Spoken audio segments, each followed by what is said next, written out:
Got a pretty big repair today. You know those restoration companies don't play. I'm already messing up.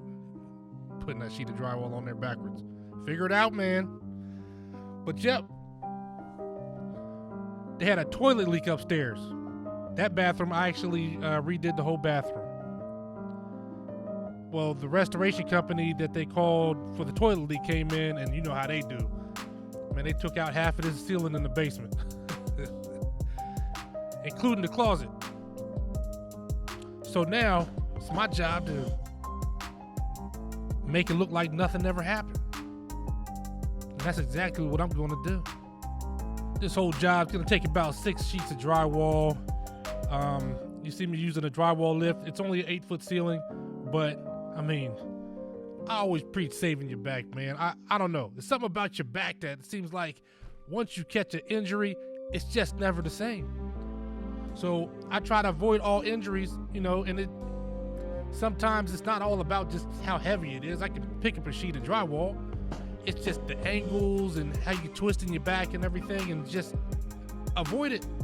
Avoid it. Get the drywall lift. Before I bought one, you know, I used to go rent one if I needed one. So you can always rent those from a lot of the little Sunbelt or, you know, some of those places like that. Come in handy. One thing I give the restoration company about this job, though, is that they did cut out to where I could use full sheets, and I only had to modify it just a small amount, but they did that. So I give them their props. With this job also had me thinking, you know, some people I'll talk to about pricing and whatnot. And this is one of those jobs where, yep, it's 6 sheets of drywall finished, and you know, recoating the walls and matching the color and repainting the ceiling. And like I said, we're gonna put it back together like nothing ever happened. How do you price that?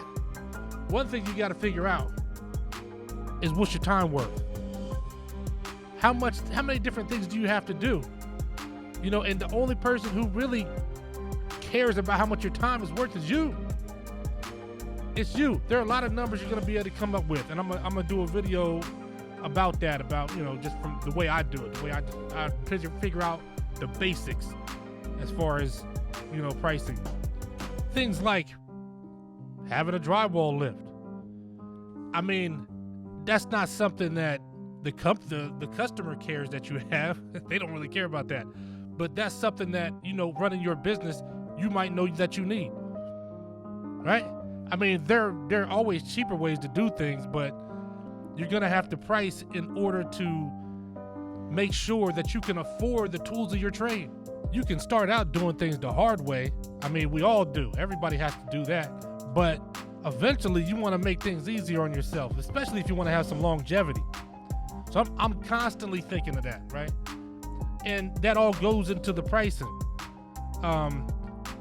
You know, well, you got to think also what we're doing as a handyman. Your job is to go back to the future.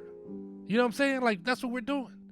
We're taking a job, or a lot of times, that's what a repair is, technically. It's when somebody wants something the way they had it. They don't want it, they want things the way they were before all this stuff happened. They don't want to be reminded that there was an issue. They don't want anybody to be able to come in and see that there was a problem. How much is that worth? Some of those things you can't quantify. You can't just put it in a spreadsheet. I've talked before about how specialty work it just pays more.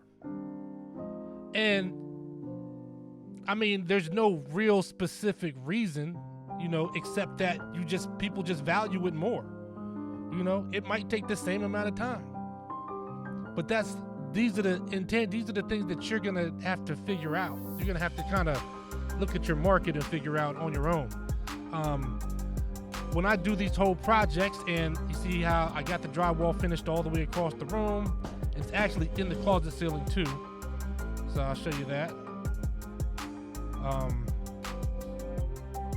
Yeah, all installed. So now it's time for me to start finishing. And in this job, I'm gonna start with the corners. And I always use composite tape. And the reason why is it just takes me less time. It gives you really strong corners, and it takes less time. This is another thing I always do. and always think you should do with a lot of your jobs. Miss Ward, shout out to Miss Ward, Solid Steps to Wealth. You know, you can check out her YouTube channel. I watched one of her videos the other day. Man, it was speaking to me because it was like literally the way I think about materials. And when I buy materials, I pay money for materials. I don't care, really about the cost, because I feel like the value that what I'm charging the customer, and they're gonna get that value out. So when I use these composite corners, they're gonna be super sharp and super, durable, and they're gonna last a long time, and it's worth it. And guess what? You get a roll of that composite tape, it's $20-something for a roll versus, $4 or something for a roll of paper tape. But it doesn't matter to me. That's not what matters to me. What matters to me is the quality, and I'm willing to pay extra for the quality, just the same way we got a lot of guys out here that'll profess to tell these customers, how much the quality is worth. But then they're at the store getting the cheapest material they can find for the job. And these two things are somehow supposed to coincide. Well, in my world, it doesn't work that way. I charge a premium amount, but I also provide a premium service. So we're gonna have to pick a side. We're gonna have to pick a side. Yeah, you either gonna charge a premium service and then give everybody the cheapest thing that you can find and hope that it lasts, or you're gonna have to put some money into it. And then when you decide that you're gonna do that, then you can figure out you're worth that. You're worth what you're charging. I don't even know why anybody would want to risk putting cheap materials in. It's just gonna come back on you. I mean, if you stand by your work, so I'm gonna stand by my work all day, and I'm not gonna put the absolute most expensive thing that I feel like is a waste. But if I feel like it's a premium product and it's gonna help the customer or help the longevity of the project, I'm going to use it, and it's gonna be worth it. Like I said, it also helps me to control that. I can control the outcome of the project in that way. All right, so it's just one of those things. On all the seams, I always use hot mud and fiber fuse. Love that combination. And this of course, this long butt joint, it's gonna be the hardest just because it's right down the middle of the room. Butt joints, both sides are the same height, so it doesn't taper in like the other joints. And whenever that joint is flat, then that's when you put your artist hat on, because you got to make a joint that's not flat. You got to make it look flat, which essentially is just taking that mud out wider and wider until you can get it. And once you sand it to get it to look flat. But yeah, I always tighten up both sides to make sure that the drywall is not sagging on either side of that joint, and just take that all the way across. I already did the first layer, now I'm doing the second layer of mud. And this fiber fuse lays down so flat, I don't have to go out as wide as I would if it was paper tape. Paper tape, like this joint, man, I might have to go, 2-3 feet wide. But I don't have to go that wide, and it's only because it's with the fiber fuse. By the way, make sure you hit that subscribe button. Leave a comment. I'm always in the comment section. We're just trying to grow this Handyman 2.0 community full of people who are, whether you want to start a business or not, I'm all about helping you start a business, giving you what I know. But it's also about just having the community of like-minded people who want to do things the best way. Forgive the cloudiness here, but I did want to show that I was putting up this zip wall, which is essentially just taking plastic, using the poles, so you block off the other side of the room. She had a computer, some things over there. Wasn't necessary for me to get dust over there, so just blocked it off. Very simple. A couple minutes you set up, and you save the customer all sorts of dust. I closed the door on the other side, and now I keep all the dust in here. And I actually didn't use my power sander for this one. I just went ahead with it with old school because essentially I just forgot to pick it up, and I had this on the truck, and it was like, I'm not going all the way back home. So I just do what I got to do. And it worked out the same. Might have took a little bit longer, but had plastic on the floor. All the dust is on the floor. I just roll the plastic up. You know, it's all good. But that's what I'm saying. That zip wall, not the most expensive thing in the world, but it helps me and it also helps the customer. All right? I've had customers, I said before, tell me that somebody just told them that, hey, this stuff is going to be dusty, so make sure you cover your things up. What? What? What are we talking about? I don't know. And then, like I said, we'll be demanding top dollar. But are you worth it? Are you worth it? You know if you're worth it or not. If you are, then you have to do the things that are necessary. I painted the ceiling already.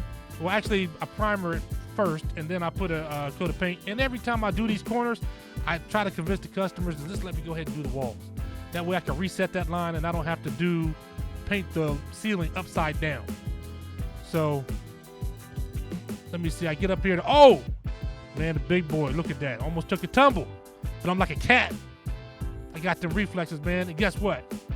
That don't stop me. I'm a machine. So I'm right back at it like nothing happened. But this little roller, it's like a hot dog roller is what some people in my area call it, where, you know, it'll do the corners as well as the ceiling. So I always put that ceiling paint on, bring that paint right down onto the corners so I fill them all so I can reset my own line and, you know, start it fresh. It always works out well for me doing it that way. So in a minute, I'm going to come here. I'm going to start just cutting these ceilings in. And like I said, what is it worth? What's it worth for the customer to be able to make one phone call and have somebody come here and do all these things to perfection? Because if I couldn't cut in as well as a professional painter, then it might not be worth the money, right? If she was going to come in, the line's going to be all jacked up and I wasn't going to take my time, but also charge where I can take my time. I can take my time, no problem. I always cut in, but back rolling with that little mini roller, hey, Idaho painter, man, I stole that. Once I saw him do that, I was like, man, why ain't I thinking that? But I have no problem. If I see somebody with something I think works a little better, then I think that is a wonderful idea. So shout out to the Idaho painter, man. This little roller trick. But what is this worth? You can't quantify it. That's the thing that you're going to have to decide after. Like I said, we'll go into all the details of easy ways to try to figure out what you should charge. But in this situation, that's what I'm talking about. What is it worth for somebody to be able to make one phone call and have professional level jobs done by one person or whatever, and and just be able to make one phone call? That's a big deal, man. You're worth a whole lot of money. You just don't know it. All right? So, hey, this is the finished project coming up. It's like, what's it called? Zemeckis Cube. That's what it's like, man. In Ready Player One, they had a thing called Zemeckis Cube. Look just like Rubik's Cube, but you throw it in the air and time goes back. It's like 60 seconds in the movie, right? But for what I do, I look at it like this, man. That you pay me, I'm taking time back. So this right here, look at the ceiling now. Look at this room. Does it look like they ever had any kind of water issue? Of course not. Hey, man, what's it worth? Daryl, also known as the finisher, signing out, man. Stay safe, be blessed, and remember, if the trades don't work, nothing else does. Also, I'm going to put a video up here that I think you're going to like about the handyman business.